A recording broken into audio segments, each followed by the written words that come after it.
Hi, this is Chris Upham with the DC Metro Real Estate Journal. We've got a very interesting topic today on renting versus buying and how you could put yourself in a worse financial position to your own detriment if you don't know the facts.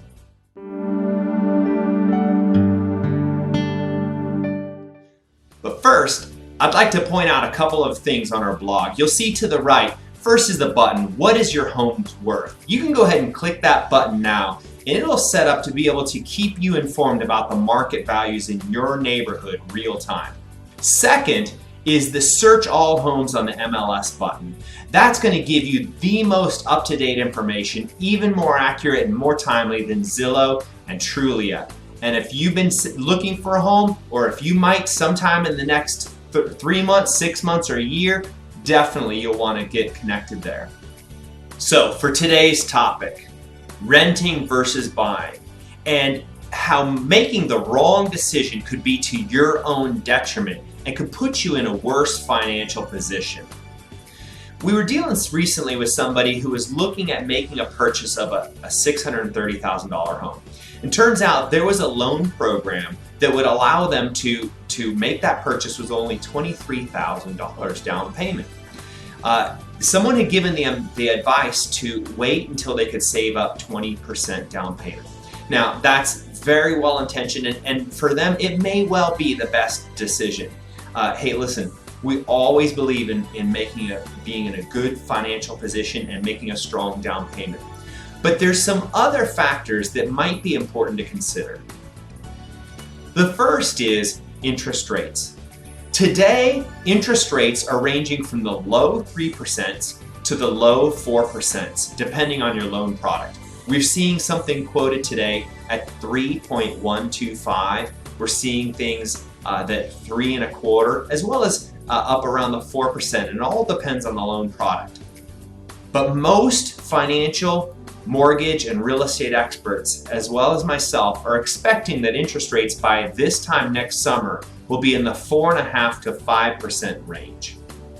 What that means to you is this: if that person was thinking about buying that $630,000 home today, and the interest rates increased to 4.5% to 5%, that would actually decrease their purchasing power by $70,000. It would mean that with those increased interest rates, they would have to be looking at homes in the $560,000 range in order to keep the same monthly payment.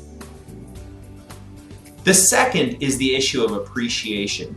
We've been seeing here in the DC metro area, the homes appreciate in the 5 to 7% range. Of course, every neighborhood is different. Some are more, some are less.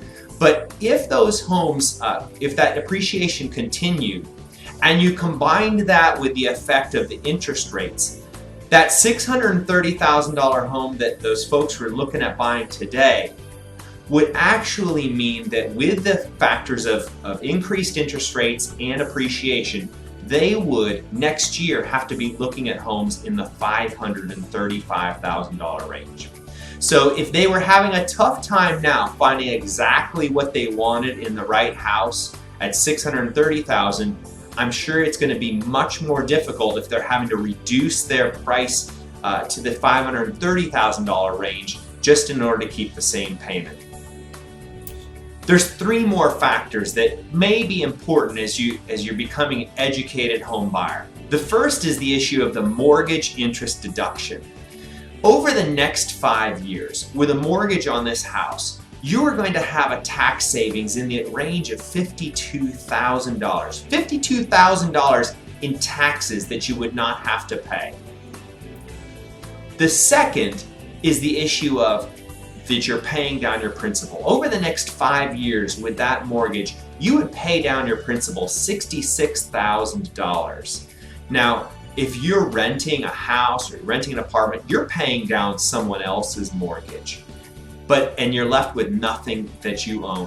But if you're buying a house over that time period, you're increasing your own equity in that property and increasing your own financial wealth and position. Finally, is if we just take a conservative look at the appreciation and say the appreciation over the next 5 years was just 3%, that $630,000 home would be worth $730,000. So today we've looked at combining 5 different factors that can impact your purchasing power and could mean that if you're not making the right decisions or taking all of the factors into account, you could be doing that at your own detriment and could find yourself in a worse financial position next year and even 2, 3, 4, 5 years down the road. So if you've been wondering if you should rent or buy at this point, and everybody's situation is different, give us a call. We believe that you'll make the decision that's best for you when the time is right, when you've seen all of your options, when you know everything that you need to know to be an educated home buyer. We've got an excellent team of folks that can help provide this type of level and depth of analysis just for you. So give us a call. In the meantime, I'm Chris Upham with the Upham Real Estate Group, and this is the DC Metro Real Estate Journal. We're looking forward to seeing you next time.